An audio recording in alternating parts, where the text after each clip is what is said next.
Hello, നമസ്കാരം. എല്ലാം സുഖമല്ലേ? നമ്മുടെ അയർലൻഡിൽ കുറച്ച് ദിവസം മുമ്പ് വന്നൊരു ന്യൂസ് ഉണ്ടായിരുന്നു. അതായത് ഒരു 6 വയസ്സുകാരിയായ കുട്ടി വീടിൻ്റെ മുമ്പിൽ നിന്ന് കളിച്ചുകൊണ്ടിരിക്കുമ്പോൾ അവിടുത്തെ കുറച്ച് ന്യൂജൻ പിള്ളേര് യുവാക്കൾ വന്നിട്ട് എത്രയും പെട്ടെന്ന് നിങ്ങൾ നിങ്ങളുടെ ഇന്ത്യയിലേക്ക് തിരിച്ചു പോകണം, പിന്നെ നിങ്ങളുടെ സ്റ്റാറ്റസ് എന്താണെന്ന് പറഞ്ഞിട്ട്. അപ്പം അങ്ങനത്തെ ഒരുപാട് കാര്യങ്ങൾ ഇപ്പോൾ അയർലൻഡിൽ നന്നായിട്ട് നടക്കുന്നുണ്ട്. ഇതിനകത്ത് പറയാനുള്ള കാരണം എന്താണെന്ന് വെച്ച് കഴിഞ്ഞാൽ വേറെ ഒന്നുമല്ല, ഈ ഒരു സാധനം ഇതിനെ നമ്മൾ നേരെ ഇവിടേക്ക് ചിന്തിച്ചു കഴിഞ്ഞാൽ അയർലൻഡിൽ അവിടുത്തെ എന്താ പറയുക പൗരന്മാരുണ്ട് എന്ന് പറഞ്ഞ മാതിരി ഇവിടെയും ഇവിടുത്തെ പൗരന്മാരുണ്ട്. അപ്പോൾ ഇവിടുത്തെ പൗരന്മാര് കുറച്ച് കാലങ്ങൾക്ക് മുമ്പ് വൈറ്റ് സുപ്രീമിസ്റ്റുകൾ എന്ന് പറയും, അവര് നമ്മുടെ ക്യൂബക്കിലത്തെ ഒരു സ്പെഷ്യൽ ഏരിയ അല്ലെങ്കിൽ ഒരു പർട്ടിക്കുലർ ഏരിയയിലെ ഒരു കമ്മ്യൂണിറ്റി വിത്ത് എന്താ പറയുക ആയുധങ്ങളും എല്ലാം ആയിട്ട് അവരെ പിടിച്ചടക്കാൻ വേണ്ടി ശ്രമം നടത്തി. അതിനകത്ത് ഭൂരിഭാഗം യുവാക്കളായിരുന്നു ഉണ്ടായിരുന്നത്.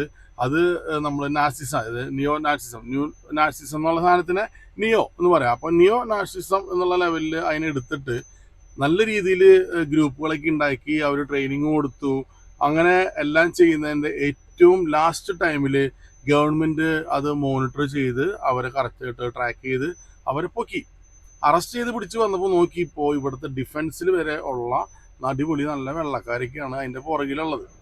ഇത് പറയാനുള്ള കാരണം എന്താണെന്ന് വെച്ചെങ്കിൽ ഓൾറെഡി നല്ല രീതിയിൽ ഓരോ സ്ഥലത്തു നിന്നും ഇമിഗ്രൻസിനെതിരെ ഇങ്ങനെ കൂടുകൂട്ടി തുടങ്ങിയിട്ടുണ്ട്. നമ്മൾ തന്നെ പണ്ടൊരു വീഡിയോ ചെയ്തിട്ടുണ്ടായിരുന്നു, AI വെച്ചുകൊണ്ട് ഇല്ലാത്ത സിറ്റിയുടെയും ബോർഡുകൾ അവിടെ ഇന്ത്യക്കാർ മറ്റേ താടി വെച്ചിട്ടും ടർബനും കെട്ടിയിട്ട് അവിടെ നിന്ന് അപ്പിട്ട് നാശാക്കുന്നത് പറഞ്ഞിട്ട് കുറേ ബോർഡുകളേക്കും വെച്ചിട്ടും പിടിച്ചിട്ട് ഇവർ ക്യാമ്പയിൻ ഓൺലൈനിൽ തുടങ്ങിയിട്ടുണ്ടായിരുന്നു ഒരു ബീച്ചുകളുടെ അവിടേക്കും. ഞാൻ പണ്ടൊരു വീഡിയോ ചെയ്തിട്ടുണ്ട് അതിനെ പറ്റിയിട്ട്. അപ്പോൾ അത് ഒരു സൈഡിൽ പോണു. ഇപ്പോൾ ഇത് പറയാൻ കാരണം എന്താ വെച്ചെങ്കിൽ നമ്മുടെ ഓണമാണ് വരാൻ പോണത്. നമ്മുടെ ഓണത്തിൻ്റെ പ്രത്യേകത എന്താ വെച്ചെങ്കിൽ കേരളത്തിൽ വെറും ഒരു മാസം നീണ്ടു നിൽക്കുന്ന ഓണം അല്ലെങ്കിൽ 2 ആഴ്ച നീണ്ടു നിൽക്കുന്ന ഓണം ഇവിടെ ഒരു 2.5 മാസത്തോളം നിൽക്കും. ഓൾറെഡി കഴിഞ്ഞതിന് മുന്നത്തെ ആഴ്ച തൊട്ട് തുടങ്ങൽ കഴിഞ്ഞു. കഴിഞ്ഞ ആഴ്ച KTCയുടെ ഓണം, അത് ഞങ്ങളുടെ ട്രക്കേഴ്സിൻ്റെ ഏറ്റവും വലിയ ഗ്രൂപ്പിൻ്റെ ഓണം എന്ന് പറഞ്ഞിട്ട് അതുണ്ടായിരുന്നു. ഇനി ഇവിടുന്ന് അങ്ങോട്ട് മുട്ടിന് എല്ലാ അസോസിയേഷൻസും, ശരിക്കും മലയാളികൾ തന്നെ നമ്മളെ കളിയാക്കി വിളിക്കും. എവിടെയെങ്കിലും നമ്മളൊരു 10 പേര് മലയാളികൾ ചെന്ന് കഴിഞ്ഞാൽ 10 അസോസിയേഷൻ ഉണ്ടാക്കും എന്ന് പറയും. ശരിയാണ്, ഒരുപാട് അസോസിയേഷൻസ് ഉണ്ട്, ഒരുപാട് നല്ല കാര്യങ്ങൾ ചെയ്യുന്ന ഒരുപാട് നല്ല അസോസിയേഷൻസ് ഉണ്ട്. ഞാൻ പണ്ടൊക്കെ വിചാരിക്കാറുണ്ട് എന്തിന് ഇത്ര അധികം, പക്ഷെ ഇത് വേണം. കാരണം അത് ആവശ്യമാണത്. അവർ ചെയ്യുന്ന നല്ല കാര്യങ്ങൾ നോക്കുമ്പോൾ വളരെ ആവശ്യമാണ്. ആറാമ്പറപ്പ് കാണിക്കുന്നതിന് ആവശ്യം എനിക്ക് തോന്നിയിട്ടില്ല. അപ്പോൾ നമ്മുടെ വിഷയം അതല്ല. ഞാൻ പറയാൻ വന്നത് 2-2.5 മാസം നീണ്ടു നിൽക്കുന്ന ഓണാഘോഷമാണ് നമ്മുടെ കാനഡയിൽ നടക്കുന്നത്. ഓൾറെഡി ഇവർക്ക് നമ്മളോട് നല്ല രീതിയിലുള്ള ചുരുക്കുണ്ട്. കഴിഞ്ഞ വർഷം ടൊറന്റോയിൽ ഒരു ഓണാഘോഷം നടന്നു. ഗംഭീര ഒരു ഓണാഘോഷമായിരുന്നു അത്. എനിക്ക് തോന്നുന്നത് കാനഡയിൽ തന്നെ ആദ്യമായിട്ടൊരു ഹിസ്റ്ററി ഉണ്ടാക്കിയ ഒരു ഓണാഘോഷമായിരുന്നു അത്.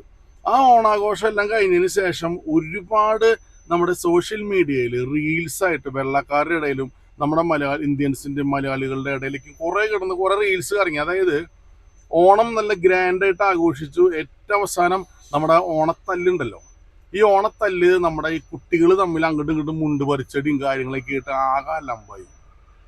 അപ്പോൾ ഇത് ഭയങ്കര അടിപൊളിയായിട്ട് കാണിക്കുന്ന ഒരു സാധനത്തിനെ മോസ്റ്റ് വൈകൃതമായിട്ട് ഈ ഓൺലൈനിൽ ഈ സാധനത്തിന് അവിടെ കയറ്റി പിടിച്ചു കൊണ്ടുവന്നു. അങ്ങനെ ഞാനിത് നമുക്കറിയാവുന്ന കുറച്ച് ആൾക്കാരൊക്കെ ഉണ്ടായിരുന്നു. ഞാൻ അന്വേഷിച്ച് പിടിച്ചു വന്നപ്പോൾ അവിടെ അന്ന് ഫസ്റ്റ് പറഞ്ഞ കാര്യം എന്താ വെച്ചെങ്കിൽ അവിടെ ട്രാഫിക്കിന് ബുദ്ധിമുട്ടുണ്ടാക്കുന്നു, ജനജീവിതം ദുസ്സഹമാക്കുന്നു, അതുപോലെ തന്നെ ക്ലീൻ ചെയ്തില്ല എന്നുള്ള കംപ്ലയിൻസ് ഒക്കെയാണ് പറഞ്ഞത്. ശരിക്കും അന്വേഷിച്ച് പിടിച്ചപ്പോൾ ഞാൻ മനസ്സിലാക്കിയത് എന്താണെന്ന് വെച്ചെങ്കിൽ ആ സ്ഥലത്ത് ട്രാഫിക് ഇല്ല അല്ലെങ്കിൽ അങ്ങനത്തെ ഒന്നുമില്ല. അത് ഇങ്ങനത്തെ മൾട്ടി കൾച്ചറൽ ഇവൻറ്റ്സ് നടത്താൻ വേണ്ടി ഉള്ളൊരു സ്ഥലമാണത്. അവിടെയാണ് ആ സംഘടന നടത്തിയത്. അതോടൊപ്പം തന്നെ അവിടെ ക്ലീനിങ്ങിന് വരെയുള്ള കാശ് കൊടുത്തിട്ടാണ് നമ്മൾ സംഭവം ചെയ്യണേ. അപ്പോൾ അത്രയും കാര്യങ്ങൾ ഓക്കെയാ. പക്ഷേ ആഘോഷം അതിര് കടന്നപ്പോൾ എന്തായി? ഓണത്തല്ലായി. മലയാളികളുടെ ഒത്തൊരുമ കാണിക്കാൻ വേണ്ടി ഒത്തുകൂടിയിട്ട് കാനഡയിൽ വന്നിട്ട് വെറും 5 ദിവസമായ ചെക്കന്മാർ വരെ അവിടെ കയറി കള്ളും മറ്റേ മരുന്നൊക്കെ അടിച്ച് കച്ചറ ഉണ്ടാക്കി അവസാനം ലാലേട്ടൻ്റെ പോലെ മുണ്ടൂരി തലയിൽ കെട്ടിയിട്ട് അടിക്കണ അവസ്ഥയിലേക്ക് കാര്യങ്ങൾ പോയി. അതാണ് അവിടെ വൈകൃതമായത്. അപ്പോൾ കഴിഞ്ഞ വർഷം ഇങ്ങനത്തെ ഒരു സംഭവം നടന്നു. ഈ വർഷം എന്താണെന്ന് വെച്ചെങ്കിൽ ഇങ്ങനത്തെ ഒരുപാട് മൂവ്മെന്റ്സ് നടക്കുന്നുണ്ട്. നമ്മുടെ നിയോ നാർസിസം എന്നുള്ള സാധനം. അതായത് ഓൾറെഡി ഇവർക്ക് നമ്മളെ നല്ല രീതിയിൽ ശത്രുത വന്നിട്ടുണ്ട്. അപ്പോൾ ഇവർ നോക്കിക്കണ് ഒരു ചാൻസ് കിട്ടാനായിട്ട് എങ്ങനെ പടയ്ക്കാം എന്നുള്ളത്. അതായത് ഇപ്പം എൻ്റെ നാട്ടിലൊരാളുണ്ടായിരുന്നു പണ്ട്, ഞാൻ കേട്ടിട്ടുള്ളതാണ്, ഞാൻ കണ്ടിട്ടില്ല. അയാളെ പ്രത്യേകത എന്താണെന്ന് വെച്ചെങ്കിൽ രണ്ട് പേര് അല്ലെങ്കിൽ എവിടെ നാട്ടിൻ പ്രദേശമാണല്ലോ എവിടെയും വന്ന അടി കൂടണ കണ്ടു കഴിഞ്ഞാൽ പുള്ളി ഓടിപ്പോയിട്ട് പോണ പോക്കണ്ട നമ്മളേക്ക് പിടിച്ചു മാറ്റാനാന്ന് പുള്ളിന്റെ ഇടയ്ക്കണ്ട് കയറിയിട്ട് ചറ പടയെന്ന് പറഞ്ഞിട്ട് കണ്ണടച്ചാൻ കാണിക്കും. ആർക്ക് കിട്ടണമെന്ന് അറിയില്ല. പുള്ളി ഒരു 2-3 മിനിറ്റ് പുള്ളി കുറെ ഇടിച്ചിട്ട് പുള്ളി പതുക്കെ ഇറങ്ങി അവിടെ നിന്ന് പോകും. പുള്ളി ഇറങ്ങി പോകുമ്പോ ആരും ചോദിക്കാം എന്താ പറ്റിയ എനിക്കറിയില്ല എന്ന് പറയും. പുള്ളി അടി കണ്ട പുള്ളിക്ക് ആവേശം ഓടി ചെല്ലി ഉള്ളി കയറി 4 ഇടിച്ചിട്ട് പുള്ളി പോവും എന്ന് പറഞ്ഞ മാതിരി ഇങ്ങനത്തെ സംഭവങ്ങൾ ഉണ്ടാവുമ്പോ രക്ഷിക്കാനെന്നല്ല വ്യാജേനയായാലും ഇവർക്ക് വന്ന് നമുക്കിട്ട് നല്ല പണി തരാനുള്ള ഒരു അവസരമാണ്. അതുകൊണ്ട് അങ്ങനത്തെ കാര്യങ്ങൾ മാക്സിമം ഒഴിവാക്കുക. പിന്നുള്ള കാര്യം എന്താണെന്ന് വെച്ചെങ്കിൽ ഇപ്പൊ നമ്മളൊന്ന് ആലോചിച്ച് നോക്കുക. ബ്രാംപ്ടൺ എന്ന് പറയുന്ന ഭാഗത്ത് ഓൾറെഡി നമ്മുടെ സഹോദരങ്ങൾ പഞ്ചാബികൾ രാത്രി ചണ്ടകൊട്ടും കാര്യങ്ങളായിട്ട് ഇവർക്ക് ഉറക്കം കൊടുക്കാത്തൊരവസ്ഥയുണ്ട്. കല്യാണത്തിന് രാത്രി കുതിരപ്പുറത്ത് വരുന്നത്, കല്യാണമാണെങ്കിൽ ഒരു സ്ട്രീറ്റ് ബ്ലോക്ക് ചെയ്യണത്, ഇതൊക്കെയും ശരിക്കും ഇവിടെ ഗവൺമെന്റ് അലൗഡ് ആണ്.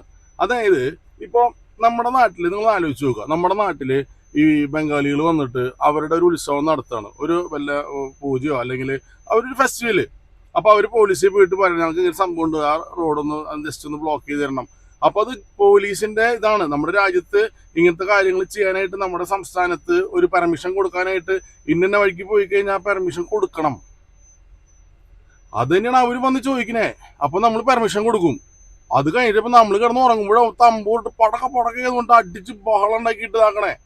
നമ്മൾ ചെന്നിട്ട് ഇവർ ചോദിച്ചാൽ അവർ പറയും പെർമിഷൻ ഉണ്ട് കിടന്നു പോടാ എന്ന് പറയും. അപ്പോ ഇവർക്ക് നമുക്കെന്ത് ഗവൺമെന്റിനോട് നമ്മുടെ കേരള സർക്കാരിനോടൊന്നും പറയാനും പറ്റില്ല. നമുക്ക് ഈ ബംഗാളികളുടെ ദേഷ്യം വരും. ഈ സെയിം സാധനം തന്നെയാണ് ഇപ്പൊ ഇവിടെ നടന്നുകൊണ്ടിരിക്കുന്നത്. ഒന്നാമത്തെ കാര്യം ഒന്നാന്തരം അസൂയും കുരുത്തും കുശുമ്പും. അതായത് ഇവര് നമ്മളെ പോലെ ഒരു പണിയെടുക്കില്ല, അതുകൊണ്ട് തന്നെ ഇവരുടെ കയ്യിൽ കാശ് കുറവാണ്, നമ്മുടെ കയ്യിൽ കാശ് കൂടി. അവിടെ തന്നെ ലംബ് പൊട്ടി ഉള്ളിൻ്റെ ഉള്ളില് സാധനം കിടക്കണ്. അതിൻ്റെ ഉള്ളിൽ കൂടെ നമ്മൾ ഇങ്ങനത്തെ കാര്യങ്ങൾ ചെയ്ത് കഴിയുമ്പോൾ എന്താണെന്ന് വെച്ചെങ്കിൽ നല്ല രീതിയിൽ നമുക്കുള്ള പണി നമ്മൾ തന്നെ ഇരന്ന് മേടിക്കുന്ന അവസ്ഥ. അപ്പോൾ ഒരുപാട് കാര്യങ്ങൾ ഇപ്പം ഞാൻ വേറൊരു കാര്യം ശരിക്കും നോട്ട് ചെയ്യുന്നുണ്ട് ഇവിടെ. അതായത് ഇവിടെ പണ്ട് വന്നുള്ള ആൾക്കാരുണ്ടല്ലോ, ശരിക്കും പറഞ്ഞപ്പോൾ കൊറോണയ്ക്ക് മുമ്പ് അല്ലെങ്കിൽ കൊറോണയ്ക്ക് ശേഷം എന്ന് വേണമെങ്കിൽ പറയാൻ പറ്റും. അതിന് മുമ്പ് വന്നുള്ള ആൾക്കാർക്ക് ആഘോഷങ്ങളൊക്കെ ആണെങ്കിലും എല്ലാം ഒരു ലിമിറ്റ് വെച്ചിട്ട് ഒരു ഹാൾ എടുത്തു. ആ ഹാളിൻ്റെ ഉള്ളിൽ വടംവലി ഉൾപ്പെടെ നടത്തും. ആർക്കും ഒരു ശല്യം ഉണ്ടാവില്ല എന്ന്. അന്നും ഇവിടുത്തെ കമ്മ്യൂണിറ്റി അത്ര മോശമൊന്നല്ല. മലയാളം കമ്മ്യൂണിറ്റി അന്ന് കണ്ട അസോസിയേഷൻസും ആൾക്കാരൊക്കെ ഉണ്ട്. ഒരു അച്ചടക്കം എന്നുള്ള സാധനം ഉണ്ടായിരുന്നു. വളരെ അപൂർവമായിട്ട് മറ്റേ പാർക്കിംഗ് ലോട്ടിലേക്കും കള്ളുപിടിക്കും, പോലീസുകാരും ടിക്കറ്റ് കിട്ടും, അങ്ങനത്തെ കാര്യങ്ങളുണ്ടാവും. പക്ഷെ പോകെ പോകെ ഇത് ഭയങ്കരമായിട്ട് കൂടി എന്താ പറയാ ക്രമാതീതമായിട്ട് കയ്യിൽ നിന്ന് പോയൊരു സിറ്റുവേഷനിലേക്ക് വന്നിട്ടുണ്ട്. ഇപ്പോ കഴിഞ്ഞ വർഷം വരെ, ഈ വർഷം ഇതിപ്പോ ആൾക്കാരുടെ കയ്യിൽ കാശില്ലാത്തതിന്റെ പേരിൽ കുറച്ച് ഒതുങ്ങുമെന്ന് ചോദിച്ചു കഴിഞ്ഞാൽ നമുക്കറിയില്ല. പക്ഷെ ഈ വർഷം ഇതേപോ കഴിഞ്ഞ വർഷത്തായിട്ടും കൂടുതൽ മോശമായിട്ടാണ് കാര്യങ്ങൾ പോണേന്ന് വെച്ച് കഴിഞ്ഞാല് നമുക്കുള്ള അടിക്കാനുള്ള വടി അവരുടെ കയ്യിൽ എടുത്തു കൊടുക്കുന്നതിന് സമമാവും. അപ്പൊ ആ ഒരു കാഴ്ചത്തേക്ക് പോവാതിരിക്കാനുണ്ട്. മലയാളികളുടെ ഒത്തൊരുമ കാണിക്കാനായിട്ട് ഉള്ളൊരു സാധനമാണ് ഈ പറഞ്ഞ ഓണം. അതുപോലെ തന്നെ നമ്മൾ എന്താ പറയാ നല്ല നല്ല ഡ്രസ്സൊക്കെ ഇട്ട് അടിപൊളിയായിട്ട് അണിഞ്ഞൊരുങ്ങി നല്ല സെറ്റ് മുണ്ടും ഒക്കെ ഉടുത്ത് നമ്മൾ നല്ല കസവുമുണ്ട്, പെണ്ണുങ്ങൾ സെറ്റ് സാരി ഇതൊക്കെ ഉടുത്ത് വന്നിട്ട് അവസാനം ഇതൊക്കെയും വലിച്ചൂരി കളഞ്ഞിട്ട് വലിച്ചു പറിച്ചിട്ട് അടി കൂറുന്ന അവസ്ഥ ഇവർക്ക് നമ്മൾ കാണിച്ചു കൊടുക്കാതിരിക്കുക. ആ ഒരു സാധനത്തിനകത്ത് നമ്മുടെ വില കൊണ്ട് കളയാതിരിക്കുക. കാരണം അച്ചടക്കം, ആഘോഷങ്ങൾ വേണം, നമുക്ക് എല്ലാ ആഘോഷം വേണം. പിന്നെ നമ്മൾ എന്തൊക്കെ പറഞ്ഞാലും നമ്മൾ പറയില്ല രണ്ടാം കെട്ട് പോയി രണ്ടാം കെട്ടാ എന്ന് പറയണ പോലെ തന്നെ നമ്മളിവിടെ വലിഞ്ഞു കയറി വന്നിരിക്കുന്ന ആൾക്കാരാണ്. ആ ഒരു ബോധം നമുക്ക് എപ്പോഴും വേണം. നമ്മൾ എങ്ങനെയൊക്കെ ഇവിടെ PR സിറ്റിസൺ എന്നൊക്കെ പറഞ്ഞാലും അതൊക്കെയും ബൈ ലോ ഇങ്ങനെ കാണിച്ചു വെച്ചുള്ള സാധനങ്ങളാ. ഉള്ളിൻ്റെ ഉള്ളില് നമ്മൾ ഈ നിറത്തിനോട് അവർക്കൊരു താല്പര്യമൊന്നുമില്ല. പിന്നെ എന്താ വെച്ചാൽ ഇവരുടെ വയസ്സായ ആൾക്കാരെ നോക്കണം, പിടിക്കണം, ഇവര് നമ്മൾ പണിയെടുത്തിട്ട് ടാക്സ് കൊടുക്കണു, ഇതൊക്കെയാണ് നമ്മളുടെ മേലിൽ ഇവർക്കുള്ള അട്രാക്ഷൻ. അതും വിട്ടിട്ട് ബാക്കിയൊന്നുമില്ല. ഇപ്പൊ നമ്മൾ ഒരു ആഘോഷം നടക്കുന്നു, ഇവിടുത്തെ MP വിളിച്ചു, പുള്ളി വരും. കാരണം എന്താ, പുള്ളിക്ക് വോട്ട് കിട്ടണം. പക്ഷെ പുള്ളി വന്നിട്ട് കഴിയോളം അവിടെ നിൽക്കണില്ല. പുള്ളി വന്ന് ഇന്നോവേഷൻ സദ്യ കഴിച്ച് പോയി. അതിനുശേഷമാണ് നമ്മുടെ തനി സ്വഭാവം പുറത്തേക്ക് വരണേ. അപ്പോൾ അവിടെ ബുദ്ധിമുട്ട് വരും. ഇപ്പോൾ എനിക്കറിയാം നമ്മുടെ GTA ഒരു സൈഡിൽ ഒരു മലയാളികൾക്ക് ഒരു ഹാൾ എടുത്തു. അവരെ സാധനം മേടിച്ച് അത്യാവശ്യം വലിയ പറമ്പൊക്കെയുള്ള വലിയൊരു ഏരിയ. അവിടെ ഇതേമാതിരി തന്നെ 2-3 പ്രോഗ്രാം നടത്തി. അയൽവാസികൾ കംപ്ലൈന്റ് ചെയ്തു. ഇപ്പോൾ എന്താണ്, ഔട്ട്ഡോർ അവിടെ അലൗഡ് അല്ല. ഞാൻ ആദ്യമേ പറഞ്ഞില്ലേ, കുറെ ആൾക്കാർ മലയാളികൾ അങ്ങോട്ട് കൊണ്ട് കളിയാക്കുന്ന ഒരു കാര്യമാണ്. ഒരുപാട് മുട്ടിന് അസോസിയേഷൻസ് ഉണ്ട് നമ്മുടെ ക്ലബ്ബുകൾ എന്ന് പറഞ്ഞിട്ട്.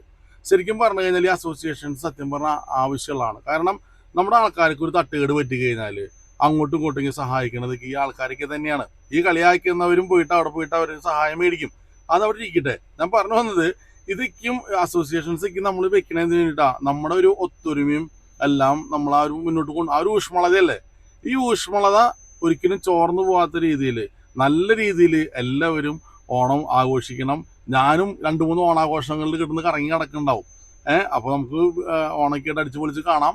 അപ്പോൾ എല്ലാം പറഞ്ഞ മാതിരി വീണ്ടും പറയണു, ഓണാണ് അടിച്ചു പൊളിക്കണം. പക്ഷെ അച്ചടക്കത്തോട് കൂടിയിട്ട് കുറച്ച് പക്വതയോട് കൂടിയിട്ട് അടിച്ചു പൊളിക്കണം. ഓക്കെ, അപ്പോൾ വീണ്ടും കാണാം.